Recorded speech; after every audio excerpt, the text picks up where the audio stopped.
Hello दोस्तों, corona IAS YouTube channel में आपका स्वागत है। तो आज हम लोग जानेंगे एमनेस्टी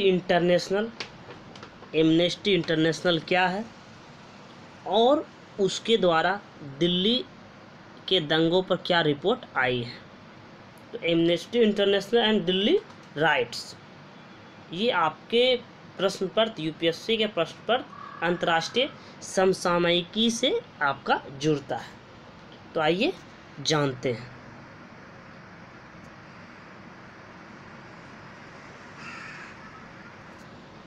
तो मानवाधिकार संगठन ह्यूमन राइट्स माने किसी के मानवाधिकार का यदि उल्लंघन हो रहा है तो कोई संगठन उठता है, तो मानवाधिकार संगठन ह्यूमन राइट्स ऑर्गेनाइजेशन। तो मानवाधिकार संगठन एमनेस्टी इंटरनेशनल क्या है? मानवाधिकार एक संगठन है। तो मानवाधिकार संगठन एमनेस्टी इंटरनेशनल ने अपनी एक रिपोर्ट माने एक दस्तावेज यानी कागज़ तैयार कर एक रिपोर्ट पेश किया। एक रिपोर्ट में उन्होंने बताया कि जो फरवरी में 23 फरवरी को जो पूर्वी दिल्ली में 29 फरवरी के बीच यही डेट है, यानी फरवरी के बीच फरवरी में तो पूर्वोत्तर दिल्ली ये जो दंगा हुआ था, ये पूर्वोत्तर यानी पूर्व और उत्तर दिशा में, तो पूर्वोत्तर दिल्ली में हुए दंगों के दौरान पुलिस द्वारा मानवाधिकार के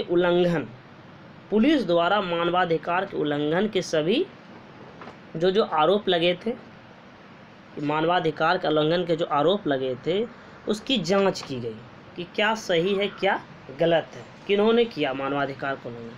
तो मानवाधिकार के उल्लंघन के सभी आरोपों की स्वतंत्र जांच करने की मांग की गई।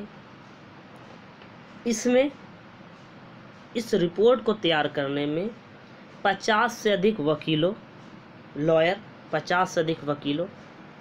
दंगे से सुरक्षित बचे लोगों और सामाजिक कार्यकर्ताओं, सोशल वर्कर्स, सामाजिक कार्यकर्ताओं, सेवानिवृत्त पुलिस, रिटायरमेंट पुलिस, सेवानिवृत्त पुलिस अधिकारियों का साक्षात्कार इंटरव्यू लिया गया। साक्षात्कार करने के पश्चात उसके बाद एमनेस्टी इंटरनेशनल AI ने अपनी रिपोर्ट में कहा कि हिंसा के दौरान कई घटनाओं में पुलिसकर्मियों का आचरण चिंता का विषय है। समझ रहे हैं? पुलिस कर्मियों का आचरण जो व्यवहार करने का विषय चिंता का विषय है। तो रिपोर्ट के अनुसार दंगों में सुरक्षित बचे कई लोगों ने दावा किया कि 23 से 29 फरवरी के बीच दंगों के दौरान कई अवसरों पर पुलिस ने कॉल का कोई जवाब नहीं दिया। मैंने लोगों ने फ़ोन किया होगा तो पुलिस ने कॉल का जवाब नहीं दिया। ये हम नहीं कह रहे हैं, ये एक रिपोर्ट कर रहा है, एमनेस्टी इंटरनेशनल रिपोर्ट कर रहा है। वहीं दिल्ली पुलिस ने दावा किया कि दिल्ली दंगों के सभी मामले की जांच पूरी तरह कानूनी और पेशेवर तरीके से की गई, उन्होंने कहा। तो इसी वर्ष 2020 यानी 23 फरवरी को पूर्वोत्तर दिल्ली में मामला क्या है, दंगा हुआ कैसे, उसके बारे में जान लेते हैं। 23 फरवरी 2020 को पूर्वोत्तर दिल्ली में नागरिकता संशोधन कानून सिटीजनशिप अमेंडमेंट एक्ट के समर्थकों दंगा कैसे हुआ। देखिए, कोई समर्थक थे और विरोधी भी थे, तो समर्थकों और उसके विरोधियों के बीच दंगे भड़क उठे और जल्द ही इन दंगों ने क्या एक सांप्रदायिक हिंसा का सांप्रदायिक रंग ले लिया, सांप्रदायिक हिंसा के रूप में बदल गया। तो दिल्ली में हुए इन सांप्रदायिक दंगों ने एक बार पुनः देश में विभिन्न धर्मों के बीच जो गहराती जो खाई है वो फिर से उजागर हो गई। खाई जो है विभिन्न धर्मों की जो खाई वो बढ़ती जा रही है। तो दुनिया के सबसे बड़े लोकतंत्र हम लोग हैं, भारत। दुनिया के सबसे बड़े लोकतंत्र के केंद्र बिंदु में हुए इन दंगों में 50 से अधिक लोग मारे गए थे।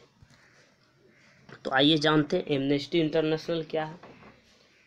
तो एमनेस्टी इंटरनेशनल ने अपनी रिपोर्ट में कहा कि कोई व्यक्ति कानून से अधिक नहीं है, कोई व्यक्ति कानून से बड़ा नहीं है, खासकर वे लोग जो कानून व्यवस्था बनाए रखने के लिए उत्तरदायी हैं। तो इतिहास में ऐसे बहुत कम अवसर दिखाई देते हैं जहां सांप्रदायिक हिंसा के दौरान पुलिस अधिकारियों को उनकी भूमिका के लिए उत्तरदायी ठहराया गया है। जो गलत भूमिका है उसके लिए उत्तरदायी ठहराया गया। तो आपको एक मामला वर्ष 1987 का मामला, वर्ष 1987 के हाशिमपुरा नरसंहार मामले में, 1987 के हाशिमपुरा नरसंहार मामले में 31 वर्ष बाद, सोच सकते 2018 में 31 वर्ष बाद दिल्ली उच्च न्यायालय ने 16 अधिकारियों को दोषी ठहराया और उन्हें आजीवन कारावास की सजा सुनाई थी। तो एमनेस्टी इंटरनेशनल क्या है, इसके बारे में जान लेते हैं। एमनेस्टी इंटरनेशनल लंदन, ब्रिटेन, राजधानी लंदन स्थित एक गैर सरकारी संगठन है, माने एनजीओ है, नॉन गवर्नमेंटल ऑर्गेनाइजेशन, गैर सरकारी संगठन है, जिसकी स्थापना कब हुई थी? 1961 में। जिसकी स्थापना वर्ष 1961 में पीटर बेंसन कौन थे? तो पीटर बेंसन नाम एक ब्रिटिश वकील द्वारा की गई थी।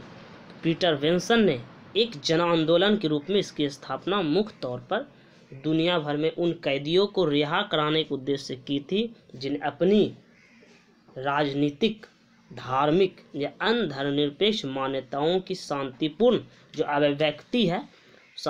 अभिव्यक्ति के लिए कैद किया गया। भले ही उन्होंने न कभी हिंसा का इस्तेमाल किया और न ही इसकी वकालत की। तो एमनेस्टी इंटरनेशनल का लक्ष्य एक ऐसी दुनिया का निर्माण करना, जहाँ प्रत्येक व्यक्ति मानवाधिकारों के सार्वभौम घोषणा UDHR, मानवाधिकारों के सार्वभौम घोषणा और अन्य अंतर्राष्ट्रीय मानवाधिकार, जितने भी अंतर्राष्ट्रीय मानवाधिकार हैं, अन्य अंतर्राष्ट्रीय मानवाधिकार संबंधी दस्तावेजों में निर्धारित जो भी अधिकार हैं, अधिकारों का उपयोग कर सके।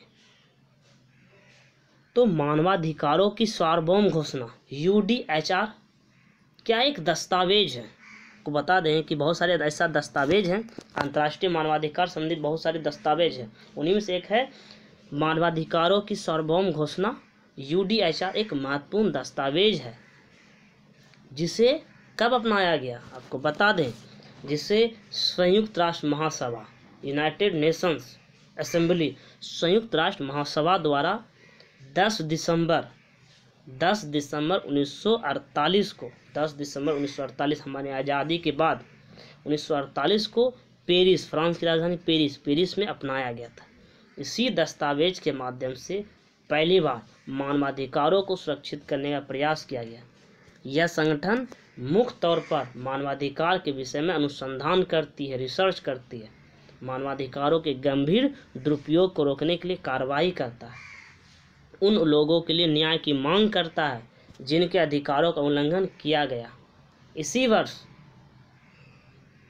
वर्ष आपको बता दें कि 1977